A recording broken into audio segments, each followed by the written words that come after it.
Oi, pessoal, tudo bem?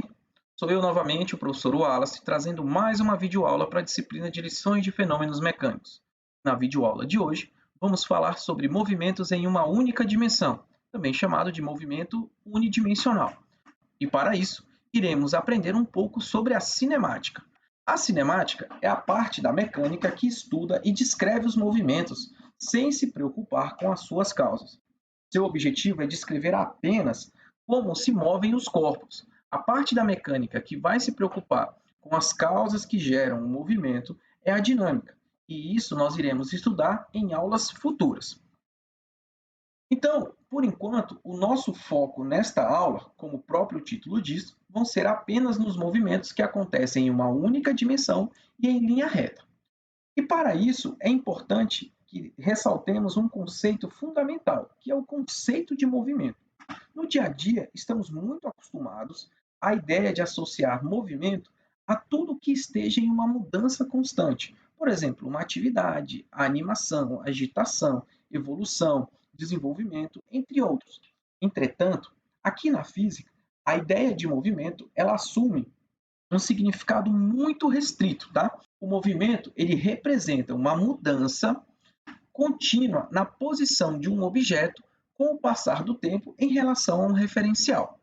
Ou seja, a variação dessa posição em função do tempo de um corpo em relação ao outro.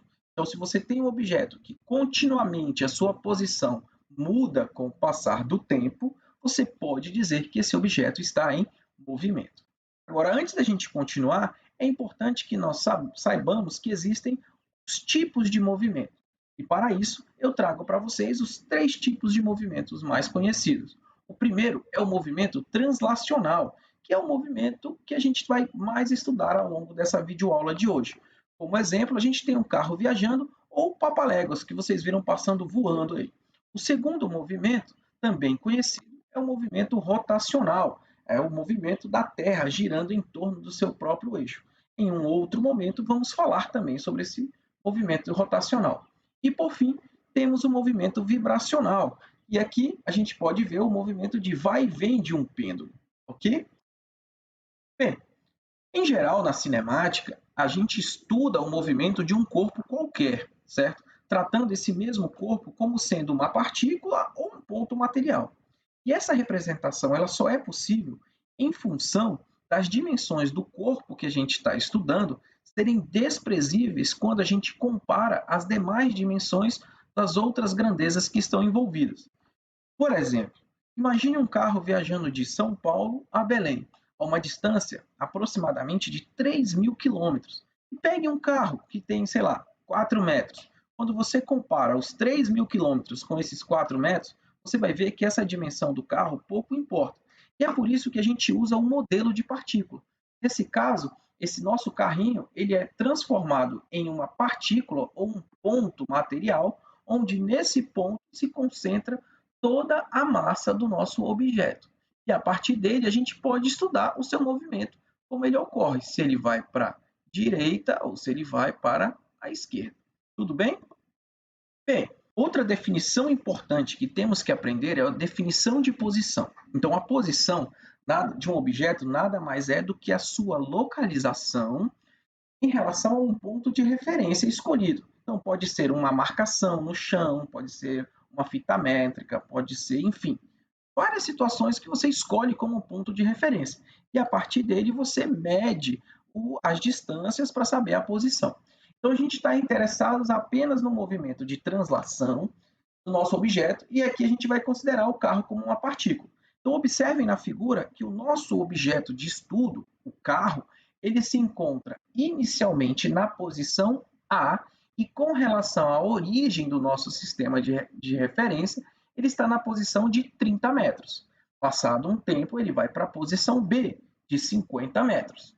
Depois, ele vai para a posição C, de 40 metros. Ele volta para a origem, que é a posição 0, que é a posição D. Por fim, ele vai para a posição E, que é menos 40. E por fim, o F, menos 60. Então veja que ele tem uma evolução no tempo da sua posição. Logo, esse carro está em movimento. Mas como a gente pode melhor estudar esse movimento ao invés de usar aquela imagem do carro se deslocando? Para isso, a gente faz o uso de um gráfico. E que gráfico é esse? É o gráfico da posição com o tempo. Então, no gráfico de posição e tempo, ele mostra para a gente o movimento da partícula. Partícula aqui, entendam como sendo o carro, ok? Vejam que existe uma curva suave, essa curva em vermelha, e ela é uma estimativa do que aconteceu entre os pontos das posições. Então, veja que inicialmente o carro estava no ponto A, então ele estava numa localização. Logo em seguida, ele se desloca para o ponto B, depois para o ponto C e assim para os demais pontos. Observe a sua evolução temporal. Veja que a curva tem um certo comportamento. Bem, além de gráficos e a imagem do movimento propriamente dito, uma outra maneira de se trabalhar é você utilizando tabelas. Ao fazer isso, a tabela vai te fornecer os dados reais coletados durante o movimento do nosso objeto. E, claro, a gente define como sendo positivo aquilo que vai estar à direita da nossa origem, certo? E negativo o que está à esquerda. Então, aqui do lado, a gente tem a nossa tabelinha em que ela mostra a posição do nosso veículo num instante de tempo e a marcação dela medidas em metros. Beleza. Agora que você já entendeu o conceito de posição, outro conceito que é fundamental que nós precisamos aprender é o conceito de deslocamento. O conceito de deslocamento, ele já vem naturalmente da própria definição de movimento. E ele é definido como sendo a mudança de posição durante algum intervalo de tempo. Nós representamos esse deslocamento como sendo ΔX. E a gente define como sendo a diferença da posição final. Então, esta é a posição final. E aqui é a posição inicial. A unidade no Sistema Internacional de Deslocamento é o metro. E esse deslocamento ele pode ser tanto positivo quanto negativo. Já a distância percorrida é o comprimento de um caminho que segue por uma partícula. Então veja que o deslocamento ele independe da trajetória que um objeto segue. Por outro lado, a distância depende sim da trajetória seguida. Vamos ver a diferença entre distância e deslocamento. Vamos supor que nós temos um jogador de basquete, ele está numa extremidade de uma quadra. Ele resolve que quer vai ao final da quadra e volta. Então vamos entender o que acontece. Bem, a distância percorrida por este jogador é o dobro do comprimento da quadra. Afinal de contas, ele andou até o final da quadra e depois ele retornou para a sua posição de origem. Então ele andou 2 vezes o tamanho da quadra. Então a distância é um número que é sempre positivo. Por outro lado, o deslocamento ele é zero. Por quê? Porque a sua posição final, ao término do movimento, é exatamente igual à sua posição inicial. Logo, a variação da posição é nula. Tudo bem? Se ficou confuso, pausa o vídeo, volta um pouco e você vai conseguir compreender. Além disso, você sempre poderá consultar o seu material aí disponível. Bem, como nós já dissemos, algumas grandezas na física são grandezas escalares e outras são grandezas vetoriais. Mas se você não sabe o que eu estou falando, eu vou deixar o link da aula onde eu explico, você pode conferir. Bem, as quantidades vetoriais elas precisam de magnitude, né, de tamanho ou do seu valor numérico. E além disso, de direção para descrevê-las completamente.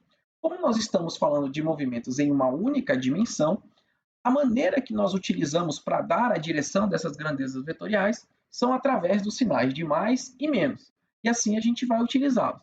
Já as grandezas escalares são completamente descritas apenas pela sua intensidade ou magnitude, com a variação do tempo. Certo, pessoal, agora chegou o momento de apresentar alguns novos conceitos para vocês. Novos nem tanto, muitos de vocês, eu acredito que todos, já estudaram isso no ensino médio. Porém, agora vamos ver com uma outra nomenclatura e com uma definição um pouco mais encorpada. A primeira definição que vamos aprender é a definição de velocidade média. E a velocidade média ela é uma quantidade escalar, ou seja, ela não possui direção. Ou seja, a sua unidade no sistema internacional é o metros por segundo. E ela é definida como sendo a distância total pelo tempo total. A velocidade média ela não tem direção e ela é sempre expressa com um número positivo. Ela vai te dar apenas uma estimativa de como o seu movimento se deu, ok? Já a velocidade escalar média, essa sim é uma grandeza vetorial. Então, além da intensidade, também temos que saber a direção. Bem, a velocidade escalar média, ela é definida a partir do conceito de deslocamento. Ela vai informar para a gente o quão rápido um corpo se desloca entre duas posições. Então, por exemplo, vamos supor que você caminha uma quadra com 60 metros de comprimento em linha reta e em 1 minuto. Logo, você vai ter sofrido um deslocamento, em média, de 1 metro a cada 1 segundo de caminhada. Então, o que a gente sabe? Que a cada 1 segundo de tempo, você caminha 1 metro. Tudo bem? E como que a gente calcula a velocidade escalar média? É a variação da posição pelo intervalo do tempo. O x aqui ele indica o movimento ao longo do eixo x. E a unidade de velocidade escalar média é o metros por segundo. Além disso, ela traz também alguma informação sobre o movimento e ela vai dizer para a gente no gráfico a inclinação da reta do gráfico posição versus o tempo. Como eu sei que fica um pouco confuso a definição de velocidade média e a definição de velocidade escalar média, eu trouxe esse quadro justamente para trazer as diferenças de cada uma. Veja, a velocidade média ela não é o módulo da velocidade escalar média. Então, por exemplo, imagine um corredor, um maratonista. Ele começa a corrida num ponto de partida e ele está fazendo um circuito fechado. Então, ao término da corrida, ele vai estar exatamente onde foi a largada. A sua posição inicial vai ser exatamente igual à sua posição final. Veja que o seu deslocamento total ele vai ser zero, uma vez que a posição final é igual à posição inicial. Porém, a distância percorrida por esse corredor não, ela é diferente de zero. Pode ter sido uma distância de, sei lá, 47 quilômetros. Tá? Então, veja, nesse caso, a velocidade escalar média, o ΔX sobre ΔT, ela é zero, uma vez que a posição final é igual à posição inicial. Agora, a velocidade média dele é a distância total pelo tempo total que ele fez essa corrida. Então, se ele fez uma corrida de 47 quilômetros num tempo de 3 horas, ele fez uma velocidade média de 12,666 quilômetros por hora. Tudo bem? E agora chegou o momento de você exercitar o que aprendeu. Então veja comigo este exemplo. Um corredor corre em linha reta com velocidade média de módulo de 5 metros por segundo por 4 minutos. E em seguida, com velocidade média de 4 metros por segundo por 3 minutos. Qual é o módulo final? Qual é o módulo do deslocamento final a partir de sua posição inicial? E qual é o módulo de sua velocidade média durante todo esse intervalo de tempo de 7 minutos? Tente aí resolver esse resultado. Não esqueça de colocar no comentário para que eu veja depois se você conseguiu fazer ou não, beleza? Certo, pessoal. Então chegou o momento da gente resolver o nosso exemplo. Então, com base na sua experiência, vamos imaginar que o atleta está correndo em uma pista. E a gente observa que o quê? Na segunda parte do seu movimento, a sua velocidade média, ela diminui. A gente espera que isso aconteça porque provavelmente ele deve estar cansado. Então, aqui o fato de ser um corredor, ele não é tão importante, tá? Afinal de contas, nós vamos modelar isso como sendo uma partícula. Então, vamos lá. Com base nos dados das duas partes separadas do movimento, o que a gente vai encontrar? A gente vai encontrar o deslocamento que esse atleta fez em cada um dos momentos. Então, temos que a velocidade escalar média dele foi de 5 metros por segundo no intervalo de tempo de 4 minutos. Lembrando que a velocidade escalar média é a variação do espaço pelo tempo, a gente vai encontrar a seguinte relação: a variação do espaço é a velocidade média vezes o tempo. Agora a gente pode substituir as expressões. E aí vamos ter que é 5 metros por segundo vezes 4 minutos. Mas observem que as unidades elas não estão corretas, então a gente vai precisar transformar essas unidades. Então basta a gente substituir, né? 5 vezes 4 vezes 60 segundos. Se você não lembrar como transforma de minutos para segundo, eu lembro para você. 1 minuto é 60 segundos. 4 minutos vão dar quantos segundos? Vai ser 4 vezes 60. E resolvendo essa conta, a gente encontra que este resultado vai ser de aproximadamente 1,20 vezes 10 à terceira metros. Tudo bem? Se você quiser, para ter uma noção, isso é 1.200 metros, ou 1,2 quilômetros. Tá bom? Agora vamos ver a segunda parte desse movimento. Na segunda parte, o que temos é o seguinte, que a velocidade média vai ser novamente o deslocamento pelo tempo, onde veremos que o deslocamento nada mais é do que o produto da velocidade pelo tempo. Agora a gente substitui as expressões, então nós vamos encontrar que o deslocamento na segunda parte dele foi de 4 metros por segundo vezes o tempo de 3 minutos. 4 vezes 3 vezes 60, porque minutos passamos para segundos, e aí nós vamos encontrar que a distância dele foi de 7,2 vezes 10 a... Isso é igual a 720 metros. Observamos que agora ele andou bem menos do que na primeira parte. E aí vem a pergunta, qual o módulo deslocamento final a partir do repouso?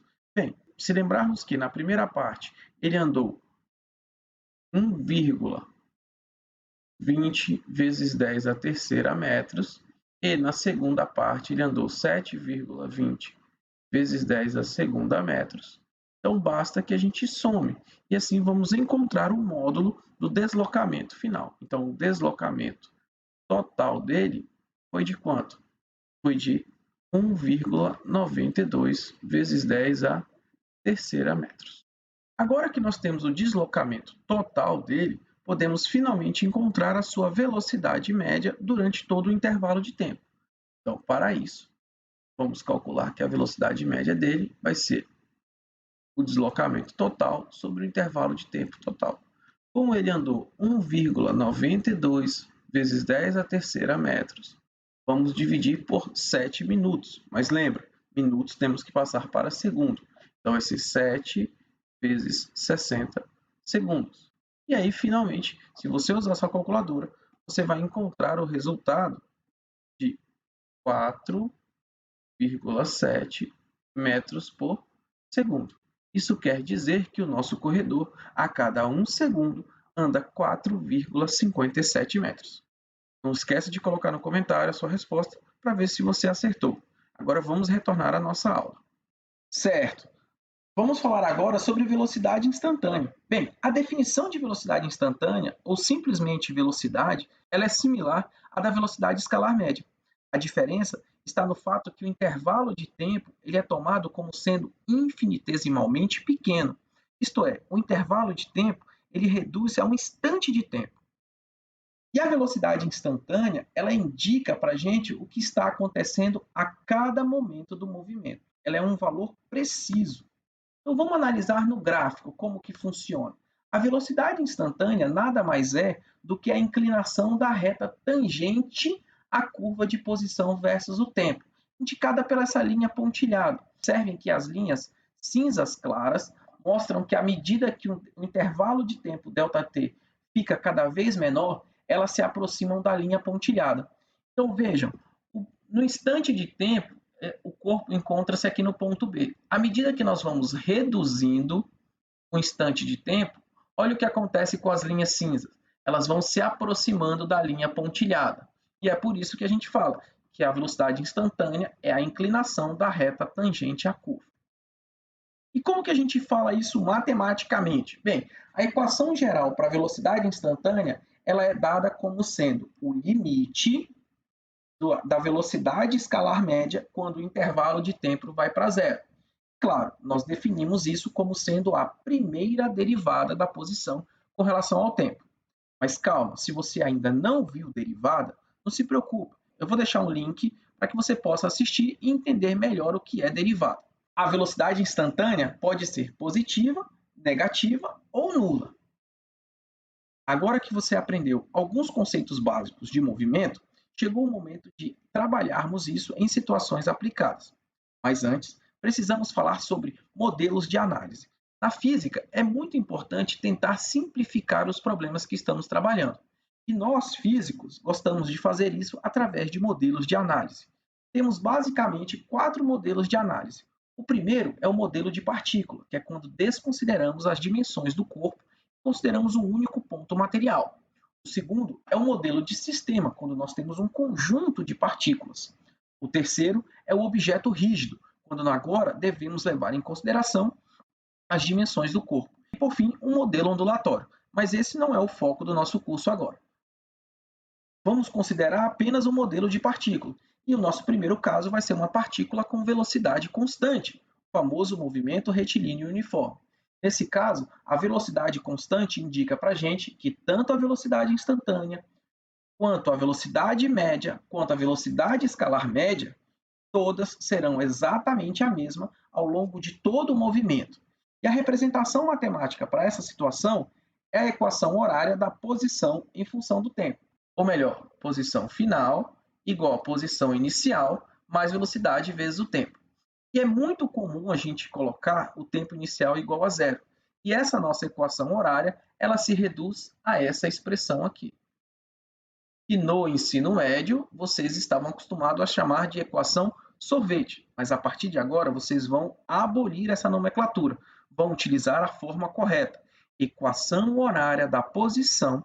E como é o gráfico deste movimento, né? Vejam que a equação horária da posição nada mais é do que uma função de primeiro grau. E o gráfico de uma função de primeiro grau é uma reta. Então, o gráfico ele vai representar o movimento de uma partícula com uma velocidade constante. A inclinação desse gráfico ele traz para a gente a informação da velocidade, tá? Por isso que ela é constante. E claro, aonde a reta tocar no eixo vertical, ela vai representar a posição inicial. No gráfico que eu apresento para vocês, esse é um movimento com velocidade positiva. Se a velocidade fosse nula, seria uma reta paralela ao eixo do tempo. E se fosse uma velocidade negativa, seria uma reta decrescente. Tudo bem? Se você ficou com dúvida, pause o vídeo, volte um pouco e assista novamente. E claro, não deixe de consultar o material didático. No nosso dia a dia, é muito difícil encontrarmos movimento com velocidade constante, a menos, claro, que você esteja assistindo essa aula correndo em uma esteira. Se a gente entra num ônibus, ou vê um carro, ou até mesmo corre na rua fazendo um exercício, a gente observa que a velocidade raramente vai manter a mesma. Acontece que ela, em alguns momentos, aumenta e em outros ela diminui. Portanto, em todas essas situações que eu apresento para vocês, é um exemplo básico de movimento retilíneo uniformemente variado. Ou seja, a velocidade está mudando. E claro, quando você tem uma mudança de velocidade, é porque existe uma outra grandeza física envolvida, e essa grandeza é a aceleração. A aceleração é o responsável para que haja mudança de velocidade. Então, a aceleração escalar média, ela é a taxa de variação da velocidade, é o ΔV sobre o ΔT. A unidade no sistema internacional dela é o metros por segundo ao quadrado. E em movimentos unidimensionais, sinais de positivo e negativo, eles podem ser utilizados para indicar a direção da aceleração. Bem, assim como nós temos a velocidade instantânea, também teremos a aceleração instantânea. E a aceleração instantânea, ela nada mais é do que o limite da aceleração escalar média quando o ΔT se aproxima de zero. E, de novo, usando a definição do cálculo, a gente vê que a aceleração ela é derivada da velocidade com relação ao tempo. E usando a informação de que a velocidade é a derivada da posição com relação ao tempo, chegamos à conclusão de que a aceleração é a segunda derivada. Tudo bem? O termo aceleração significa aceleração instantânea. E se a aceleração média for o que a gente está trabalhando, então a gente sempre usa a palavra média, tá? Como que fica o gráfico? Veja, no gráfico de velocidade versus o tempo, a inclinação da curva que representa a velocidade, ela vai dar a aceleração para a gente, tá bom? Já quando a gente tem os 3 gráficos, por exemplo, posição versus o tempo, velocidade versus o tempo e aceleração versus o tempo, nós podemos analisar de forma muito mais precisa o que está acontecendo. Então veja que esse objeto ele sai da origem e se desloca até uma posição xf qualquer. Vamos ver qual é o valor. E ao longo do seu movimento, tanto velocidade quanto a aceleração têm sinais distintos. Então, nesse primeiro momento, a velocidade é positiva, aqui a velocidade ela é constante, aqui ela é negativa, negativa, negativa, positiva e zero. Veja que aqui a gente tem uma aceleração positiva, zero, negativa, negativa, positiva e zero. Tudo bem? Agora que a gente falou de aceleração e velocidade, é importante que a gente fale com relação às direções. Então, quando a velocidade e a aceleração de um objeto estão na mesma direção, o objeto ele está acelerado. Quando a velocidade e a aceleração de um objeto estão em direção oposta, o objeto está diminuindo a velocidade, ou seja, ele está desacelerando. Uma maneira bem didática de entender a relação entre aceleração e velocidade é utilizando os diagramas de movimento.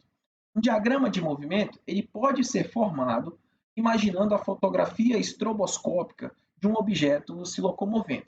Bem, as setas vermelhas vão indicar para a gente as velocidades e as setas roxas vão representar a aceleração. Então eu trago três situações. Na primeira situação, a velocidade do carro ela é constante, a aceleração é nula. A segunda situação, nós temos o carro com aceleração constante no mesmo sentido da velocidade.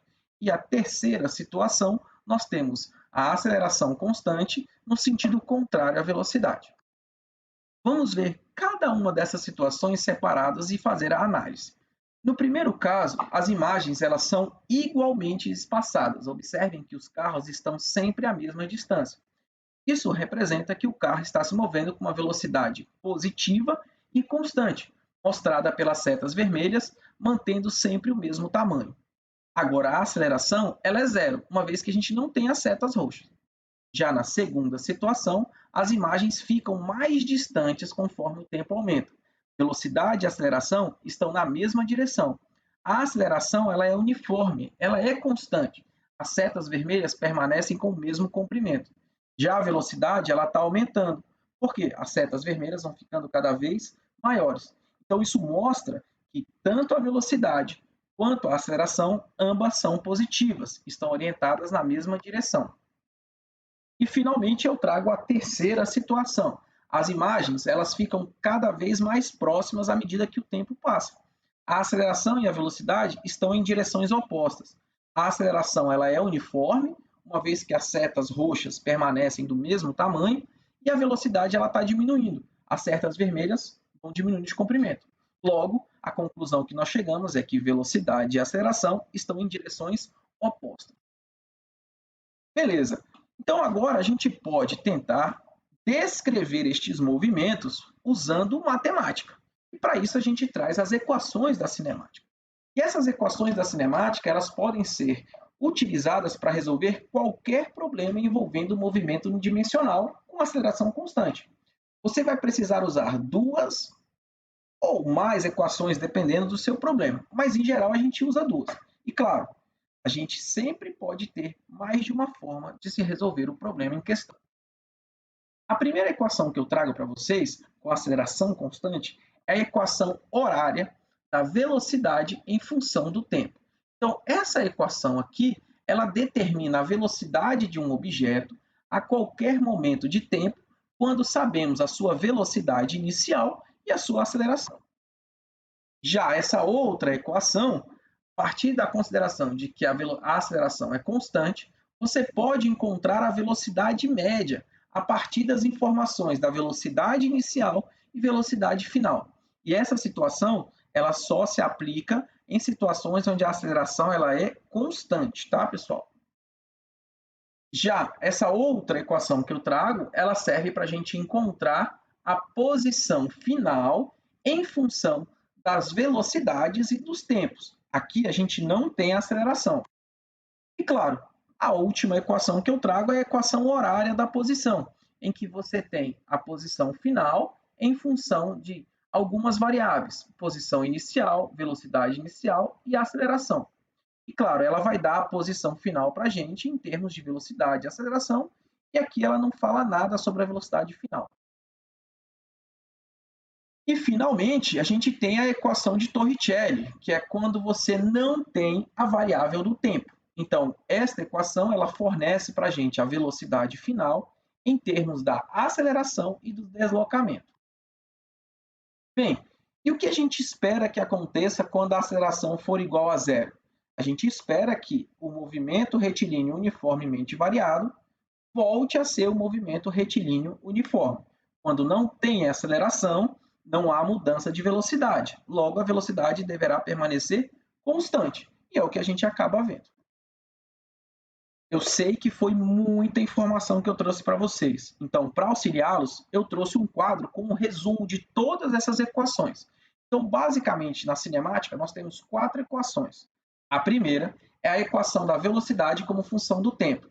A segunda, a posição como função da velocidade e do tempo. A terceira é a posição como função do tempo. E a quarta é a velocidade como função da posição. Certo? E agora, pessoal, chegou aquele momento mais legal da parte de cinemática, quando a gente pega todo esse conhecimento e aplica em uma situação. Uma das pessoas mais famosas que estudou cinemática foi Galileu Galilei.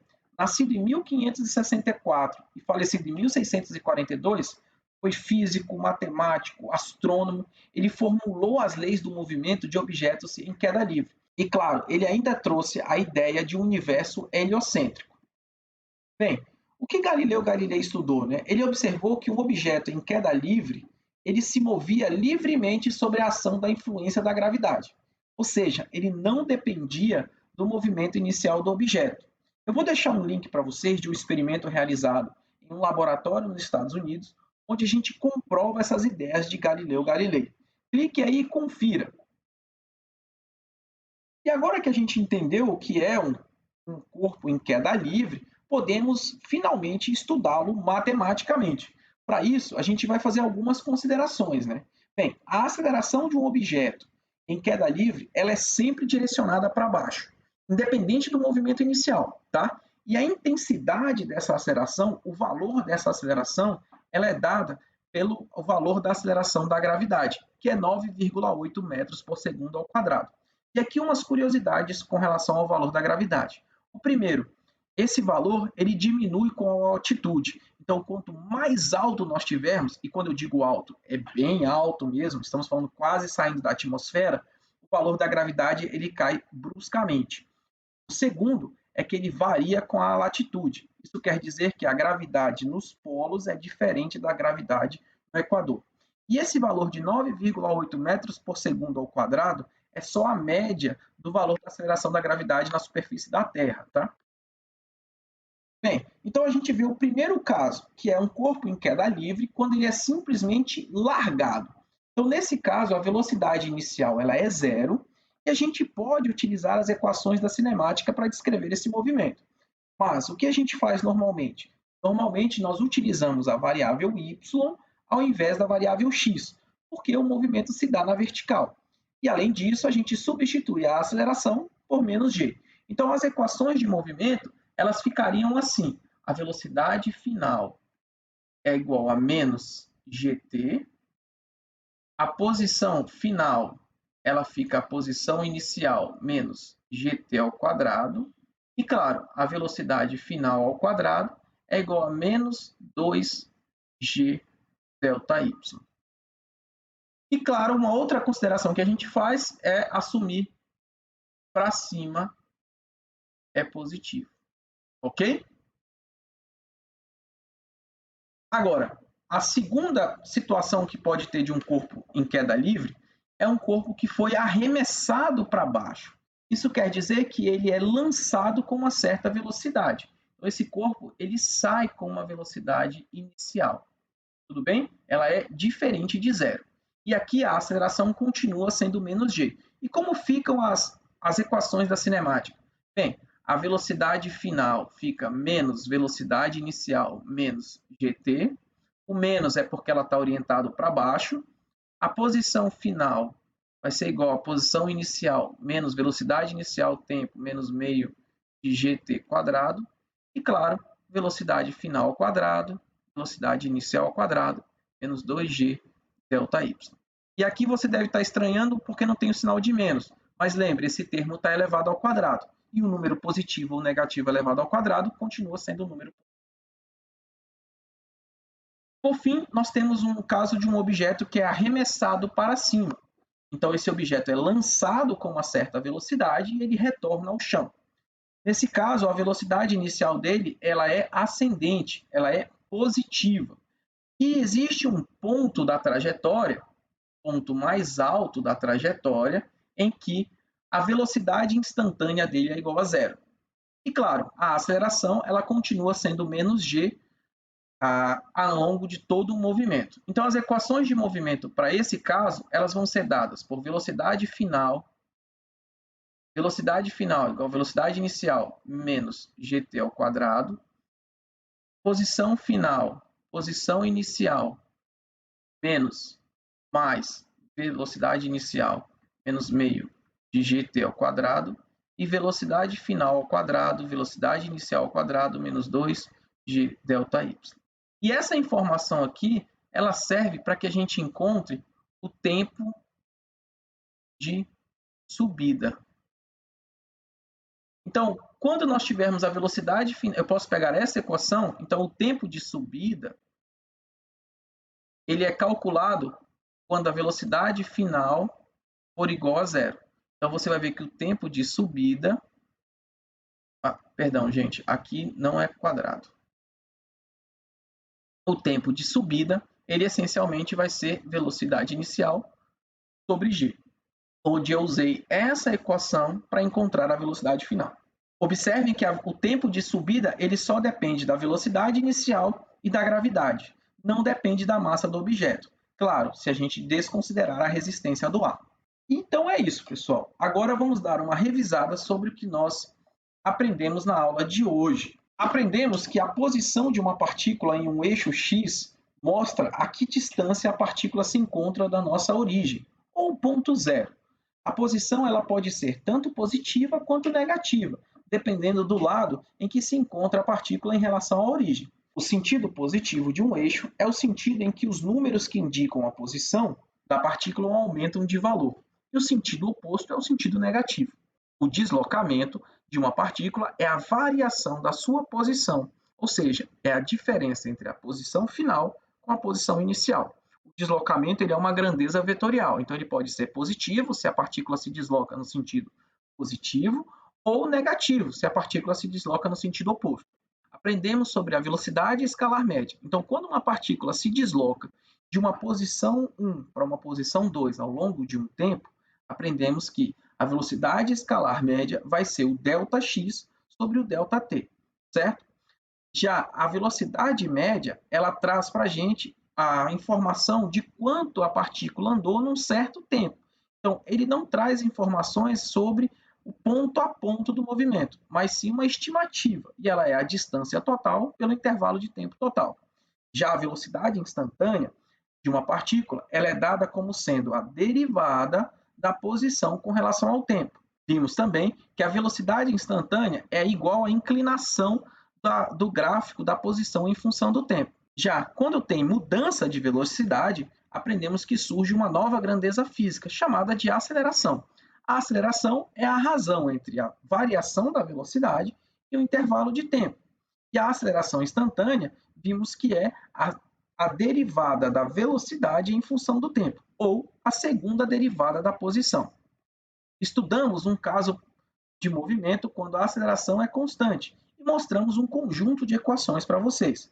Essas equações não são válidas quando a aceleração ela não é constante. E, por fim, estudamos um exemplo muito importante de movimento retilíneo com aceleração constante, que é quando o objeto ele cai livremente sobre a ação da gravidade terrestre.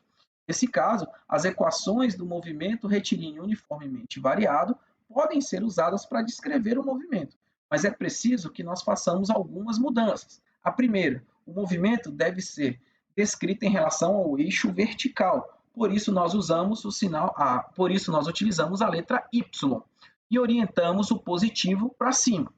A aceleração ela deve ser substituída por menos g, onde g é o módulo da aceleração em queda livre. E lembre-se, perto da superfície da Terra, o g 9,8 metros por segundo ao quadrado. E é isso, pessoal. Eu espero que vocês tenham gostado dessa aula de hoje. Deixem aí nos comentários o que você achou dessa aula. Diga se você conseguiu resolver os exercícios. E na nossa próxima aula, vamos falar sobre movimentos em 2 e 3 dimensões. Eu aguardo vocês. Até a próxima.